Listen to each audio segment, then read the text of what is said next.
Welcome in. This is 300 Yards to Unknown. That right there, that's Eric Patterson. I'm Rick Gehman, and it's Sony Open Week. There has been historically some really good stories around the Sony Open.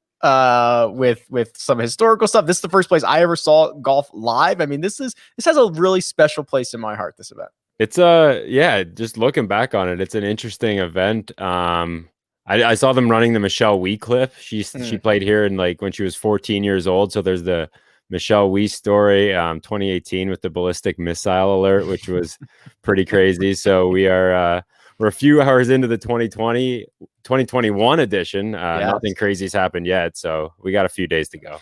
Plenty of time left. Before we jump into that, real quick, I have not watched the Tiger doc yet. I was planning on just having I didn't want to watch and then wait a week for part 2. So I was like, okay, I'll just wait till both parts are out and just watch them all together. Have you laid eyes on this yet?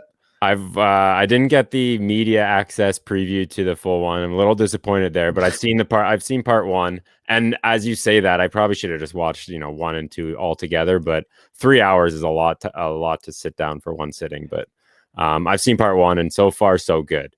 What are your, again, I have not seen a second of this. I have only seen what people have said on Twitter, whether it's not nice things. That's what I'm getting at. Not nice things. Talking, it's almost like a hit job against Tiger. Are you getting that vibe? So I've read the book that it's based off of. And so like part 1 of a lot of it is similar. They've missed out some of the stuff from the book. Obviously, you can't condense it all into, or I guess you have to condense it all into 3 hours, but part 1 was pretty, I wouldn't say it's too salacious, as Mark Steinberg would put it. It's more just outlining his childhood, how he was raised. Talked a lot about Earl and his relationship with his father, his parents, his high school girlfriend. So it was more. It's not into the scandalous stuff that Tiger's that downward spiral in 2009 that he went down. We haven't touched on it yet, so I can't really. I'm not going to say it's a big hit job for him, but so far it's a really good telling story. And I think everyone should watch it, regardless of if you think it's, if it's taking too many shots at Tiger, or it's, it obviously is one side of the story. You kind of have to remember that going in. This is the people who they have that are talking are the ones who are open and honest about it, or are willing to say stuff. So they're obviously on outside of Tiger's now inner circle. When you look back at this again, so what was that, 2009? So we're 12 years removed. Just how shocking that was when all that stuff happened. And just I can't think of off the top of my head a similar instance of whether it's athlete or celebrity that was so highly regarded here, right? This is Tiger Woods. He's the greatest to ever play the game. He just had won the US Open on a broken knee, or a broken leg, torn knee. At Torrey. And then literally squeaky clean Tiger. And then this happens. And you're wait a minute, he's been doing what? How? This is absolutely craziness, and just the whole way it played out. So I can't think of another example, but now even looking back 12 years later, it's holy crap, that was a big story. And even still, it almost doesn't even get talked about that much, because now he's back to playing golf. I don't know if all is forgiven. I guess that's a personal conversation you have to have with yourself, but the peaks and valleys of this guy's career is pretty incredible. He's probably the most compelling. He's the number 1 athlete of all time, him, Michael Jordan, or in that realm. And for him to have this happen to him, I would say during the prime years of his career. I mean, he was battling some injuries, but he was at the peak of the mountaintop and just got absolutely, torn down bit by bit, story by story. And 2009, I didn't really appreciate maybe what that was at the time. You're just oh, Tiger got in a little bit of trouble. He was maybe he wasn't being faithful to his wife, but you see that once in a while. But there was so much more to it. There's so much going on behind the scenes that kind of made Tiger, and the fact that when he was on the course, it's so different. So he's a different animal on the course. But then when you hear stories about him away from the course, he's a very unique person. I don't know how much you want to talk about part 2, but I know there's a segment where girls are talking about him eating cereal and watching cartoons like the morning after. So like Tiger, like being so almost disconnected from like what reality is. Like he just wasn't mature. It's fascinating stuff. And yeah, like if you haven't seen you haven't seen the 2-part series, read the book, or watch the 2-part series, then read the book, whatever it is. Like it's a story worth knowing about. You know, you hear a lot about like child actors, right? Who were Right. in the spotlight and rich when they were 8 years old or whatever. And Tiger just like never left the spotlight. It was just like, okay, he was famous at a young age. He was rich at a young age, and he just like never left the spotlight. Like it would not surprise me to learn that he would be like immature or something like that, right? As I mean, obviously now he's what, 40, whatever, but you know what I mean? Like as all of Right. this, like that would not surprise me at all, just because of what we know from. I think child actors is like a good It's comp to yeah, this. it's a great like yeah, actors, like those young singers, like even not my guy, but Canadian Justin Bieber's had his That's your guy. That's your guy. Yes. he all these guys, they all start so young in the spotlight when they're 14, and then they're built up, and then they make one misstep, and yeah, they just grow up too fast. And I think that's what happened to Tiger, and never really got there. But I mean, it's yeah, an absolute roller coaster. The other thing that was even and this is like, okay, so Tiger, okay, so personally, you know, he's ripped from the mountaintop. We all have a different perception of him, but then when he finally starts to get back into golf over the next couple of years, he's terrible, right? And I mean, he's just like, he can't chip, he can't do anything, and I'm like, oh my god, like he's literally lost all his powers. The guy cannot do anything now. Of course, he eventually wins the tour championship. He eventually wins the Zozo, eventually wins the Masters, and he got back into the top 10 in the world ranking. So like, you know, the V-shaped trajectory of his career, you know, it's going to be like that on paper. But I rarely do I stop and think, oh my God, the last 18 years for Tiger Woods have been so insane. And he snuck. So yeah, he had this scandal, and then the chipping yips that you've talked about, where like he honestly couldn't get the ball on the green from around the green. He just honestly sucked at chipping. But in between there, he won the Player of the Year in 2013. I think a lot of people forget that. Like That's true. Yeah. he won his events. I think he won like Bay Hill Memorial, just like the classic Tiger events. Won Player of the Year and then fell off another cliff. So it was just a bizarre stretch. And truthfully, that's when I was like going through university and end of high school. So it wasn't like I wasn't glued into golf as much as I was now. So looking back, I don't think I can even remember what that was like. It was just like, yo, Tiger's doing, Tiger's Tiger at that point. He's kind of I wrote him off at that point. Yeah, I'll be interested to see. I'll make a dent in the couch, I guess. What is it, Sunday night? That's the next one, Sunday night, I think. Okay, so maybe next week I'll sit down and knock them both out, and we can figure out what's going on. Sony Open Week. There's some good stuff here. So I did not remember. I remember at the time the Robert Allenby story, but I did until I read it in your Quick Nine, which I will put the link into the description. Twice a week, Eric Patterson goes and he compiles 9. What would you call these storylines, topics, whatever, random assortment of ideas, thoughts. Yeah, it's which is awesome, and I forgot about this, so I don't even remember the full details. So correct me if I'm wrong here. So this is 2015 Sony Open. Robert Allenby, was this like after? Did he miss the cut? Like what day was this? Yeah, it was a Friday night. Okay, so Friday night he misses the cut. It'd be way better if he didn't miss the cut, but that's kind of what I was trying to figure out if how good this story was. And apparently he alleges that he was beaten, robbed, and kidnapped, and then his body dumped. I'm sorry, I shouldn't laugh. Thrown into a trunk. Yeah, there's like a stuffing into a trunk, and dumped miles away. 6.5 miles away. But that story doesn't hold up in a lot of places, right, EPAT? There are a lot of disputes to this of actually trying to figure out what happened. And there's this I shouldn't say great photo, but there's this photo of him with like the scrapes on his face and it looks like a broken nose and all this stuff. But it really, maybe he just got a little drunk and I don't know, fell over, got into a fight, something like that. Yeah.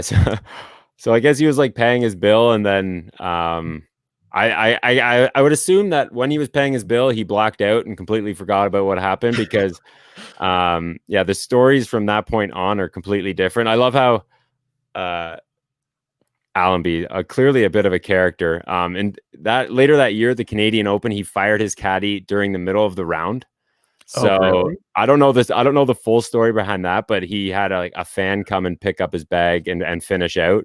But that same caddy that was fired then came out and said, that story about Allenby at the Sony Open definitely wasn't true. It's more likely that he got shit faced drunk and hit his head on a rock, which is what a lot of people around the bar. A few of the people were homeless that they've talked to, and were doing a lot of the kind of retelling of the story. And apparently, he stumbled out of the bar and smashed his face on a rock. So to come up with a story that you got kidnapped, beaten, robbed is pretty elaborate, and one that didn't really hold up too quickly. It didn't hold a lot of weight. Yeah, I mean, like if you imagine put yourself in Robert Allenby's shoes here. Okay, you're paying your tab, you black out, you don't remember any of this. You wake up with this huge thing on your face.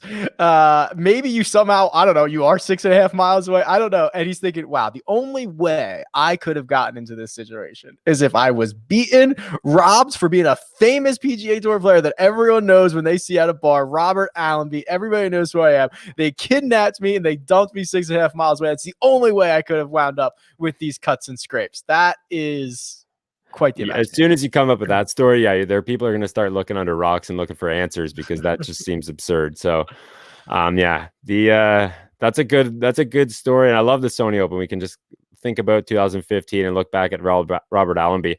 I was surprised that people hadn't heard about this story. Someone in your Slack channel actually said that was the first time they've heard about it. So I don't think I did it justice in my quick 9, but there's plenty written about it, and a lot more in-depth stories about it, that if you really want to go learn about Allenby's night at the wine bar, you can definitely go do that. If 2015 Sony Open wasn't good enough for you, how about 2018 Sony Open, where players and caddies wake up to an alert on their phone, an emergency alert? Now, EPAD, if you've gotten one of these on your phone before, you know that they are wretchedly loud and obnoxious and like terrifying, right? The sound Make you jump out of your seat.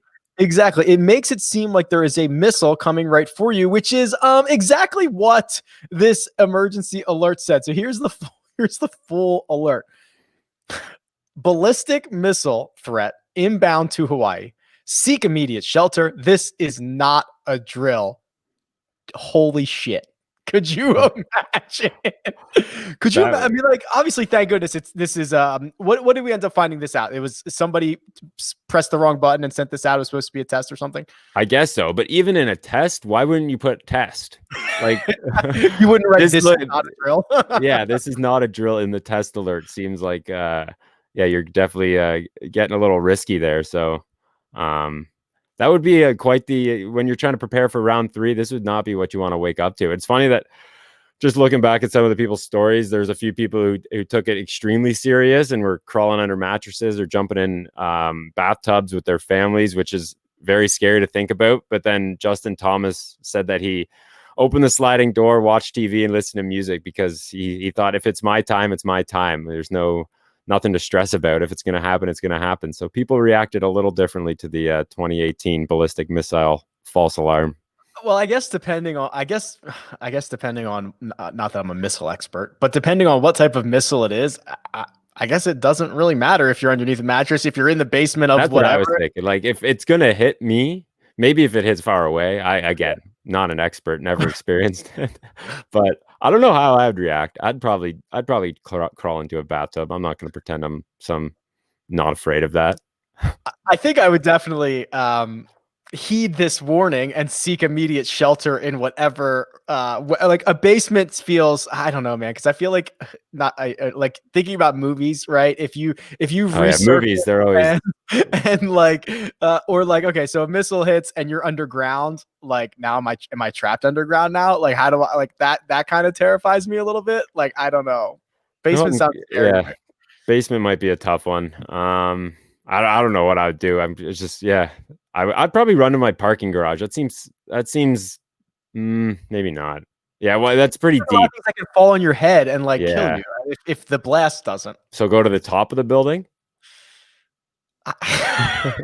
What if the building falls down? Yeah, then that just like JT said, if it's my time, it's my time. Yeah, that's probably right. If the building falls down anyway, you're probably screwed. So maybe the top would be the best. It's funny. My sister used to live right in Waikiki, and there was I don't know if it was her building or if I just read this where, there would be like a yellow line on some of these high rises that would be there for like tsunamis. So it would be like, okay, if a tsunami's coming, like be Holy above, like smokes. could go up, like go to, be above the fifth floor or whatever. This would be out of the range of, whatever height of a tsunami we would normally get or something like that. So there would be like a spot where, yeah, you would want to go up, go to the eighth floor, go to the ninth floor, all that shit, which is kind of crazy to think about too. That is, I never even thought about that. I clearly don't live near an ocean or anything of that nature, but yeah, the old tsunami line, that's a smart thing to do. What I have found is there are just different ways to die all over the world and all over parts of the country, right? Like when we were in Southern California, the wife and I would be like, "Oh, okay, like earthquakes." Like now we're super scared about earthquakes. We're super scared about wildfires.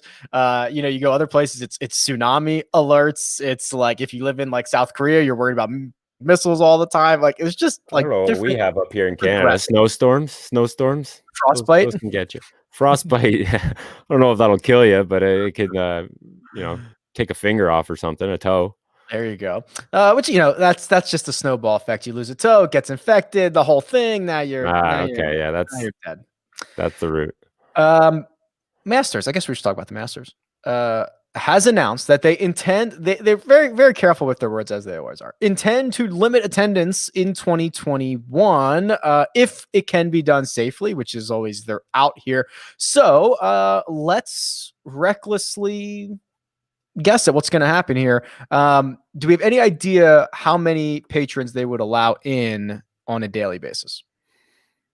I mean, the only thing I've read was that they typically allow 40,000 a day. Does that sound right? Is that too many? No, I that think sounds that's about what a right. number I saw. So Yeah. I could see anything like 8, 5, 8, 10. I don't know. A quarter of the if they space them out properly, I think they could do it with 10. You wouldn't jam all 10 around the 18th green, but if you like scatter them out throughout the property, mark off spots where like, have capacity limits on certain holes or whatever, I think they could get 10. There's a lot of acreage over there. It's pretty Yeah. big. There are some courses that are a lot tighter and holes are right next to each other. That's not necessarily the case at Augusta National. I was I have not heard how this actually ended up panning out, but the Buffalo Bills allowed fans into their playoff game. I guess that was last week. So I think they allowed 6,700 and you had to get a test from their like whatever their vendor is, and it had to be a negative test within I don't know a couple days before or something like that. I didn't hear if like there was issues or outbreaks or anything like that, but I wonder if that's what we're going to start seeing in 2021, whether it is concert venues, sporting events, whatever. Like you're going to pay $79 to get a test, and you can only come in if it's a negative test. Now, forgive me for asking. Do you guys have like health cards down there or like insurance Who cards or who whatever? the hell knows what we have, Eric? I have Um, no idea. so But like like, how would you prove that you got if you tested negative? you wouldn't. Like, You I think so, up so I here we could do it like with your health card, and we'd have like the hospital. When I've got tested, the hospital sends you like a little alert, and like you go on and sign in, and it says negative results. So I think you probably have that. I would imagine, yeah, I guess. I mean, there's, I don't think we have like a like when you say health card, is that like It looks like countrywide? a driver's Everyone license. can, Yeah. I mean, I have like literally a card in my wallet, but it's not like it's like from my insurance company that has like my insurance number, but I don't think it's being shared like nobody can like, oh, hey, nationwide or whatever, like Okay. Yeah. has So it's Rick a little has, different. has Rick tested negative. I don't think that's No, happening. no. Ours is like it's like a driver's license with our picture and our like health card. Yeah, it's what we show when we walk into a hospital, and everything else is gravy after that. Must be nice. We we bring our firstborn and our arm and our leg into the hospital because that is what our To get a payment couple stitches. will be exactly, just to get looked at. So I think that is why the Bills did it where you had to use their third party lab, right? So they partner up with some lab and they say, okay, so now the Bills in theory could say, okay, tell us who has tested positive, who has tested negative. If that is attached to your potentially QR code or your digital ticket, that makes a lot more sense, right? But if That's why I think it would have to be a centralized testing, because otherwise you're trying to aggregate the results of tests from a bunch of different all over the sources. place. It's going to be a huge disaster. So that's what I think the Bills did. I would say that if anyone can pull it off, it will be the Masters. Correct. So they'll figure it out. I see the Phoenix Open Waste Management is allowing 5,000, fewer than 5,000 a day come early February. So I don't know if you need a negative test for that. I doubt it. They've been allowing fans in at the Houston Open too, and I don't think you needed a negative test for that either. So they'll probably just do like the typical screening stuff and allow them in. But fans are coming back slowly. It's good to see. They are. I'm starting to miss them. I mean, Waste Management, I mean, what they hold the record, right? Like 180, 200,000 in a day. So to go to 5, you might not even notice there's anybody out there, quite frankly. True. And I assume they're not going to be erecting the full complement of stands and seating and all that stuff. That's going to be a jarring look for a lot of people. Like, the 16th hole without stands is like almost unrecognizable. They're going to build it and they're just going to put up tarps for. Oh, there's going to be sponsors everywhere. Yeah, it's going to be they're going to create like a stadium of sponsorships. Correct. And instead of do you think they'll pump fan noise in like they do at like NFL games and NBA games now? Honestly, maybe. And they'll just have monitors all over the place with like ads and stuff and like virtual fans, and they'll also have virtual. Oh yeah. That's what I imagine. 16. They're not going to just like straight do it like when Tiger made an ace there, whatever year that was, where there's just no stand. Like there's going to be something there. It's a stadium. Yeah. Right. It seems like a big undertaking, but you're right. They will utilize that area to sell sponsors and whatnot. So, we'll get them back here slowly. The Masters definitely needs it. I think like that's. If you could tell me I need one event next year with fans, it would be the Masters. Yeah, it was. I mean, it was a little. I've heard it be described as anticlimactic. With I guess with the fact that the combination of DJ's runaway victory, but then also the fact that no one was there to witness it is like the most anticlimactic Masters ever. Which is, I guess right. Understandable. Most of it, I think we've touched on this. Most sporting events right now are almost the most like anticlimactic, like NBA Finals, World Series. They're all kind of the same vibe going on at them. All right. What else is going on in the world? No AMs at the Pebble Beach Pro-Am. Yes, and they're only going to use 2 courses. They're going to use Pebble, and they're going to use what? Spyglass? Is that what I saw? Spyglass, yeah. And they're doing that only 2 courses next week at the American Express too. Oh, so just PGA West, and I don't even remember La Quinta, whatever La Quinta is gone. So the other one was the Nicholas course. Yeah. Okay, so La Quinta is gone. That's where they filmed the Bachelorette. Yes, that's that resort. Did you watch that season? I've seen a lot of the last few seasons. Yeah. I saw basically all of the Bachelor. Wow, we're Bachelor fans, eh? I mean, not fans. Listen, okay. The wife has it on. I'm a very good husband. Some of it, it's fun. It's fun. I can enjoy it a little bit, but I'm not watching the Bachelor season. It's too much. They started it right after. They just, it's too much for me. So me and my wife, we do there's a site that like prices all the contestants. So we do a little fantasy draft. Oh, yeah. How are your results in that? Are you a good fantasy Bachelor player? I think I've won the last few seasons. I think I'm better at the Bachelor than I am at picking the guys in the Bachelor, and I think that would make sense. What are you looking for in like are you looking for like stability? Like who's not the crazy one here? Who's got like, who gets the first impression rose? Like, you need those roses. You need crying points. You need a lot of family talk, like talking about like if you've lost family members, talking about heartbreak in the past gets you points. Obviously drama. You want if you're the villain of the season, you're going to get some drama points, but yeah. So I guess it would depend on how you score this, because like if it depends how many rounds you go or how long you last, like they always keep the drama around, right? Yeah. Like the producers don't let you send drama home. So like, even if you're not going to end up picking that person, like that person's getting to the final, whatever. It's like you got to get them through the cut. Like this is like it doesn't matter if as long as they get, to the 3rd or 4th show, they've paid off value. That's like picking a guy in the 6K range. You just got to get him to the weekend. And after that, it's gravy. Just get him to the weekend. I love it. What else? Kevin Kisner said they pay a lot of money for top 20s That was or a for first 20th. phenomenal quote. Love that quote.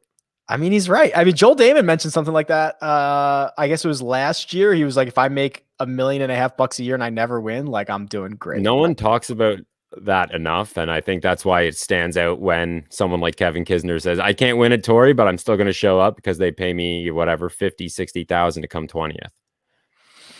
Yeah, exactly right. And I also think And I people know, don't go realize ahead. how expensive it is to be a tour pro. Like, okay, if you make $1.5 million on in tour earnings, if you're Joel Damon or whatever, you're not taking home much. I mean, much in quotation marks, but like, there's a lot of it you're not taking home. Yeah, there's that, the travel, all that, pay your caddies, pay your other expenses. I was going to say that this is back-to-back weeks now where the PGA Tour has had their members kind of speak out against what they value most, which is like getting FedEx Cup points. So Kisner going to say that, they pay me a lot to finish 20th. And then last week, Adam Scott saying there's only a 10 to 12 events that actually matter. 4 of those definitely being the majors. So PGA Tour is taking some shots out of the gate. So you're telling me that Kisner didn't say they give you a lot of FedEx Cup points for finishing in 20? He did not reference the FedEx Cup points in his why does he play all the time? I am very surprised. The PGA Tour has, unfortunately, I guess for most, has made a lot of national news recently. When golf and national news converges with removing, what is it, Bedminster from Trump and the PGA Championship in 2022. JT gets caught on a hot mic. Kevin Kisner now says he doesn't mention FedEx Cup points. It's been a rough week. For there. I mean, two of those 3 are different than talking about money. But yeah, their 2021 isn't off to the hottest start, I would say, for the golf world. I thought that they gave the most vanilla statement ever on removing I keep wanting to call it Turnberry, but I guess the RNA also kind of mentioned we're not going back to Turnberry in a while, but Trump Bedminster from the 2022 PGA Championship. And they were just like, we want the focus to be on golf, all that stuff. And like still people on Twitter were losing their minds. And I thought it was like the most vanilla statement they could have had. Yeah. They tried not to ruffle any feathers, and they do the exact same thing. Grayson Murray comes out and says that he wants to create he was asking for Trump to support an event opposite the PGA Championship, pump the money, like pump the purse up, and kind of create a rival event, which is hilarious because Grayson Murray would never get into the PGA Champion. He's going to boycott a tournament. He'll never get in. Yeah, he has that week open. So no problem there. He'll play anywhere. He's got that week open. Also, Grayson Murray deleted his Twitter account. So things are going. He as of 2 days ago. I mean, can you bring it back if you delete it? I don't know. I know that he gets in hot water from time to time, but it seemed like he was just letting loose recently on his Twitter account. So I'm surprised someone would kind of step up and tell him to delete it. Yeah. So real quick. Yeah. So Grayson Murray looks like he deleted his account. I don't know if he's back, but he's following one person. He has 0 followers. So I don't know what that. Maybe it got suspended. Who knows? It was a good account to make fun of. Yeah, it was a good account. It's such a great run. This account, no controversy at all. This is a guy who really has it all together. Oh, EPAT, thank you as always. No problem. Peter Malnati's about to wrap up the first round leader. I love that. Do you? Absolutely love it. Yes, I would. I won't get my hopes up, but Peter, just top 8 would be just splendid. That's what you're cheering for, eh? I'll take it for sure. Eric Patterson, you can find his work on The Score. You can subscribe to his Quick 9, which will be linked in the description. You can follow him on Twitter at EPAC Golf. You can follow me at RickRunGood. This has been 300 Yards to Unknown. Catch you next time.